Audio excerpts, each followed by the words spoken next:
America, Japan, London, Paris, जहां दुनिया के किसी भी देश में जाकर देखो, हमारे देश में सिकंदर आया, हमारे देश में मुगल आए, अंग्रेज आए, ये हमारे देश को जीतने आए।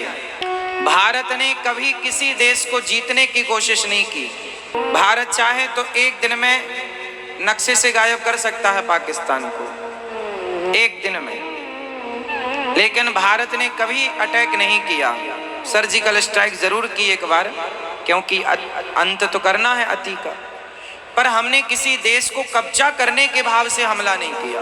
भारत का व्यक्ति, भारत के लोग देशों को नहीं जीतते, दुनिया के लोगों को जीतते होंगे। हम भारत के लोग हैं, हम लोगों को नहीं जीतते, क्योंकि हम असली विजेता उसे नहीं मानते जिसने देश जीते हों, जिसने राज्य और लोगों को जीते हों। हम असली विजेता उसे मानते हैं जिसने अपने मन को जीत लिया हो। हमारे देश में मन को जीतने की परंपरा रही है, राजा महाराजाओं को जीतने की परंपरा नहीं रही। किसी के घर में घुस के उनकी बहन बेटियों को लूटने की परंपरा हम भारतीयों की नहीं रही, क्योंकि हम बहिर्मुखी नहीं थे कभी, हम अंतर्मुखी थे। मन के हारे हार है, मन के जीते जीत, मन ही मिलावत राम से, मन ही करत फजीत। मन की गति है अटपटी, झटपट लखे न कोय, मन की जब खटपट मिटे तो झटपट दर्शन होए। पूरी फसाद की जड़ मन है, इसलिए जीतना किसे है? मन को। हमारे देश में सिकंदर आया, एक संत रास्ते में मिल गए। सिकंदर के सैनिकों ने कहा रास्ता खाली करो, महाराजा साहब आ रहे हैं। एक संत जी पड़े थे, राजा साहब आ रहे हैं, संत जी हट जाओ। संत ने कहा कह दो अपने राजा से कि राजाधिराज महाराज यहाँ विराजे हैं, उससे भी बड़ा राजा मैं हूं। सिकंदर के पास सूचना पहुंचाई कि आपसे भी बड़े राजा सामने बैठे हैं। सिकंदर बोला मेरे से बड़ा कौन है? जाकर देखा तो एक फक्कड़ साधु। सिकंदर हंसा, बोले तुम राजा हो? संत बोले हाँ। कैसे? संत जी ने सिकंदर से कहा ये बताओ तुम कहां जा रहे हो? बोले हम फलाने राजा को जीतने जा रहे हैं। संत जी ने कहा राजा को जीत कर क्या करोगे? बोले उसका धन प्राप्त कर लूंगा। संत जी ने कहा धन प्राप्त करके क्या करोगे? बोले मैं और धनवान हो जाऊंगा। संत जी ने कहा धनवान होकर क्या करोगे? धनवान होके क्या करोगे? राजा बोले मैं धन पा करके विश्व विजेता हो जाऊंगा, सबको जीतकर। संत जी ने कहा विश्व विजेता होकर तुम क्या करोगे? बोले क्या करेंगे? आराम करेंगे मस्त। संत जी बोले कि तुम इतना कुछ करने के बाद आराम करोगे, इतने पापड़ बेलने के बाद तुम जहां पहुंचोगे हम वहां ऑलरेडी पहले से हैं। तुम जहां पहुंचोगे वहां हम ऑलरेडी आराम आनंद में ही हम। तुम सबको हरा के आनंद में होगे, हम अपने मन को जीत कर आनंद में हैं। तुम जगत को जीतना चाहते हो, हम मन को जीतना चाहते हैं। आनंद उसे नहीं आता जो जगत को जीत ले, विश्व विजेता कहलाए। वो लोग भी परेशान हैं जो विश्व विजेता हैं। जीतना है तो अपने आप को जीतो, अपनी इच्छाओं को जीतो। आपके मन से आप जो चाहें वो कराएं, आपका मन आपके वश में हो ऐसा साधन कीजिए। कपिल भगवान ने कहा माँ मन की गति बड़ी विकट है, चंचलम ही मनः कृष्णा, मन बड़ा चंचल है, इसे वश में कैसे किया जाए? उल्टी सीधी चीजें खाने का मन करता है और खा लेते हैं तो बीमार पड़ जाते हैं। उस बीमारी का जिम्मेदार है कौन? मन। मन की बात मान ली, पिज्जा बर्गर खाया, बीमार पड़ गए। मन पे कंट्रोल नहीं। जरूरत से ज्यादा भोगों की इच्छाएं भोगते गए, मन तृप्त हुआ नहीं।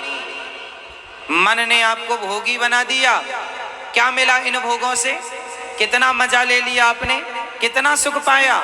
कुछ हाथ नहीं लगा, खाली आपके हाथ हैं। लेकिन ये मन आपको भोगी बना के बर्बाद किए जा रहा है, बर्बाद किए जा रहा है। और आपको लगता है हमारा मन अच्छा है, नहीं, तुम्हारा मन सबसे बड़ा दुश्मन है तुम्हारा।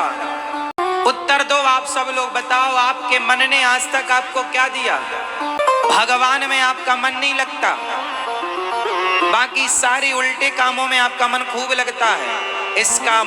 इसका मतलब ये है कि आपका मन बुरे लोगों से मिला हुआ है, इसलिए बुराई में ज्यादा लगता है। भगवान की कथा में मन नहीं लगता, निंदा चुगली में ज्यादा लगता है। कड़ी सलाद, दाल चावल रोटी अच्छी नहीं लगती, पिज्जा बर्गर अच्छा लगता है।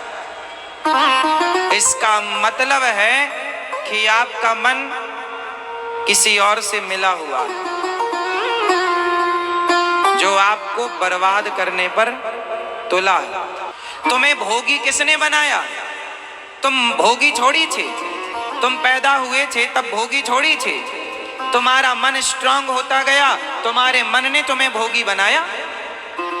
तुम क्रोधी थोड़ी थे, तुम्हें क्रोध नहीं आता था, तुम्हारे मन ने तुम्हें क्रोधी बनाया। तुम बीमार नहीं थे, तुम्हारे मन ने उल्टा सीधा खवा खवा के बीमार बना दिया। इसलिए साधु लोग, संत लोग, समझदार लोग दुनिया को नहीं जीतना चाहते, जीतेंगे तो अपने मन को जीत कर दिखाएंगे। मन पर कंट्रोल। रे मन तू सत्संग कर, छोड़ जगत की रीत, अंत समय पछताएगा जब आयु जाएगी बीत। रावण के मन ने रावण का विनाश कर दिया। रावण का मन हुआ सीता को चुरा लें, सीता माँ को चुरा लाया। मन की बात मान ली ना रावण ने।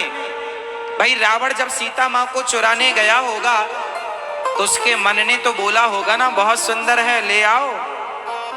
तो मन की बात मान लिया, सर्वनाश हुआ। इसलिए मन के गुलाम ना बनो। साधु संत ऋषि मुनि, भारत का दर्शन आपको ये बताता है कि मन के गुलाम नहीं, मन को गुलाम बनाओ। मन को गुलाम बनाने की थ्योरी हमारे वेद पुराणों ने हमें दी, लेकिन तुम्हें समय कहाँ है? यदि इस मन ने एक गलती की तो तुम्हारे 84 लाख जन्म बर्बाद हो जाएंगे। 84 लाख योनियां, वहां तो 300 जिंदगी गई। यदि आपका मन एक बार अनकंट्रोल हुआ और आपका मन एक बार गलत जगह पर लगा तो 84 लाख योनियां होती हैं। ये सबसे आखिरी योनि है मनुष्य की। 84 लाख योनि में चींटी से लेकर हाथी तक, कीट पतंगा मच्छर मक्खी सब गिनो, 84 लाख ही हैं। साइंस आज तक नहीं गिन पाया, हमारे ऋषि मुनियों ने पहले गिन के बता दिया कि 84 लाख योनियां होती हैं। कितना साइंटिफिक है। 84 लाख योनियों में ये आखिरी शरीर है मानव का। यदि यहां से गलती करोगे तो फिर फिसल कर नीचे चले जाओगे। फिर 84 लाख योनियां पार करके कुत्ता बिल्ली मच्छर मक्खी बनकर फिर मानव का तन मिलेगा। ये शरीर जो मिला है साधन धाम मोक्ष कर द्वारा, ये शरीर जो मिला है ये भोगी बनने के लिए नहीं, क्रोधी बनने के लिए नहीं, अभिमानी बनने के लिए नहीं, बल्कि ये शरीर भक्त बनकर भगवान को पाने के लिए मिला है। इसलिए आप अपने मन को फिसलने मत दो, आप अपने मन को यहाँ वहाँ भटकने मत दो। मन पर कंट्रोल करना सीखिए। मन की बात मानो मत, मन को मारो।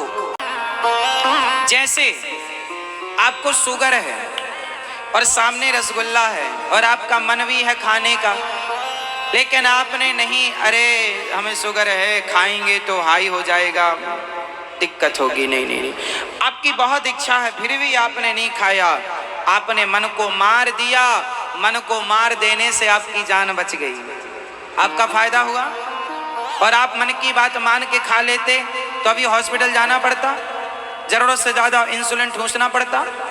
इसलिए मेरी माँ, जब जब आपका मन आपको कुछ कहे तो उसे मानो मत, उसकी मार दो ना मन। कई लोग कहते हैं हमारा मन पूजा में नहीं लगता, भगवान में नहीं लगता। मन नहीं लगेगा, करोड़ों जन्म से भटक रहा है, एक दिन में लग जाएगा। अरे मन को समझाने में भी समय लगेगा। अभ्यासेन तु कौन्तेय वैराग्येण च गृह्यते। करत करत अभ्यास के जड़मति होत सुजान, रसरी आवत जात है सिल पर पड़त निशान। अभ्यास धीरे धीरे मन को समझाओ, रोज अच्छे से समझाओ, मन यहाँ ना लगो, मन यहाँ ना लगो, मन ऐसा ना करो। कल गुस्सा कर लिया, आज नहीं करेंगे। कल भोग लिया, आज नहीं भोगेंगे। कल ये खा लिया, आज नहीं। धीरे धीरे खाने पर, भोगों पर, क्रोध पर धीरे धीरे कंट्रोल करिए। आज ही कर डालो ऐसा नहीं कहता मैं, पर धीरे धीरे करने से जल बिंदु निपातेन क्रमशः पूर्यते घटः सह हेतु सर्व विद्यानाम धनस्य च धर्मस्य च। एक एक बूंद इकट्ठा करने से एक दिन जल से घड़ा भर जाता है। थोड़ा थोड़ा पैसा बचाने से एक दिन व्यक्ति धनवान हो जाता है। थोड़ा थोड़ा दान करने से व्यक्ति एक न एक दिन बड़ा धर्मात्मा, बड़ा दानी हो जाता है। उसी प्रकार धीरे धीरे मन को कंट्रोल करेंगे तो एक दिन आप मन को जीतने वालों में सम्मिलित हो जाएंगे कि मन को आपने धीरे धीरे मन को हटाओ। धीरे उम्र, हम तो कहते हैं कि 30 साल की आयु पर्याप्त है। 30 साल के हो गए, चलो तुम्हें 35 साल दिया। 35 साल के जब हो जाओ तो धीरे धीरे मन को हटाओ, ना कि उस उम्र में लगाओ। मन को लगाना नहीं पड़ता, मन ऑलरेडी लग जाता है। मन को हटाना पड़ता है, लगाने में दिक्कत नहीं है। शराब पीना नहीं सिखाना पड़ता, शराब छोड़ना सिखाना पड़ता। छोड़ दो भैया। गुटखा तंबाकू खाना सिखाना थोड़ी पड़ता है, सीख जाता है। बुरे काम नहीं सिखाने पड़ते मन को, मन क्योंकि उस बुरे काम का करोड़ों जन्मों से आदी है। जो गौवंश होता है 84 लाख योनियों की अंतिम योनि गाय है, फिर गाय के बाद मनुष्य की योनि प्राप्त होती है। गाय बैल के बाद मनुष्य का। तो हम लोग लगभग गाय इत्यादि की योनि में थे। उसके पहले हम अन्य योनि में रहे होंगे। कोई गधा रहा होगा, कोई भैंस रहा होगा, कोई नाली का कीड़ा रहा होगा, कोई कीट पतंगा रहा होगा, कोई मच्छर मक्खी, कोई सांप रहा होगा, कोई बिल्ली और कुत्ता रहा होगा। ये सारी योनियों से पार होते हम यहाँ तक आए हैं। लेकिन एक बात बताऊं, शरीर तो बदल गया आपका, कुत्ते से मनुष्य हो गए, पर मन आपका वही कुत्ते वाला अभी भी है। मन सारी योनियों को देखता आया है। मन हर योनि में, कुत्ता क्या करता है? कुत्ते साल में 2 बार बच्चे पैदा करते हैं। बिल्ली हर 3-4 महीने में बच्चा पैदा करती है। चिड़िया, कीड़े मकोड़े, मतलब हर योनि में भोग भोगने की व्यवस्था है, हाँ या ना? हर योनि में खाने और पीने की व्यवस्था है, हर योनि में सोने की व्यवस्था है। कुत्ते को देख लो सोता है, गधे को देख लो सोता है, चिड़िया को देख लो सोती है। हर योनि सोती है, हर योनि खाती है, हर योनि बच्चे पैदा करती है। तुम्हारा मन हर योनि में ये 3 काम करता रहा, इसलिए तुम्हारा मन इस जन्म में भी इन 3 कामों में जल्दी से लग जाता है। भोगों में, खाने में और सोने में। दिन भर तुम सोते हो, दिन भर खाते हो, दिन भर भोग भोगते हो, बस। क्योंकि ये ऑलरेडी तुम करोड़ों जन्मों से यही करते आए हो, तो उसी का अभ्यास है। आज पहली बार तुम माला लेकर बैठे हो, सत्संग सुना तो माला जपना चाहिए। भगवान की पूजा करने बैठे, तुम्हारा मन नहीं लग रहा। मन इसलिए नहीं लगता, करोड़ों जन्मों से मन भोगों में लगा था। इस योनि में, इस जन्म से आज भगवान में मन लगाओगे, जल्दी कैसे लगेगा? इसलिए थोड़ा सा समय दो।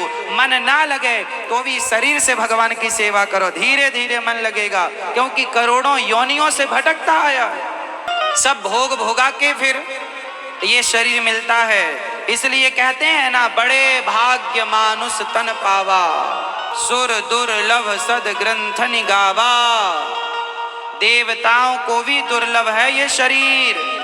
इसलिए पैसों के चक्कर में प्राण ना गवाओ। अपने प्राणों को, अपनी वायु को, अपने श्वासों को भगवान के श्री चिंतन में लगाओ, गोविंद के स्मरण में लगाओ, अच्छे कामों में लगाओ। क्योंकि भोगना कोई और न आएगा भोगने। जैसी करनी वैसी भरनी, आज की कल पाएगा। चढ़ता सूरज धीरे धीरे ढलता है, ढल जाए।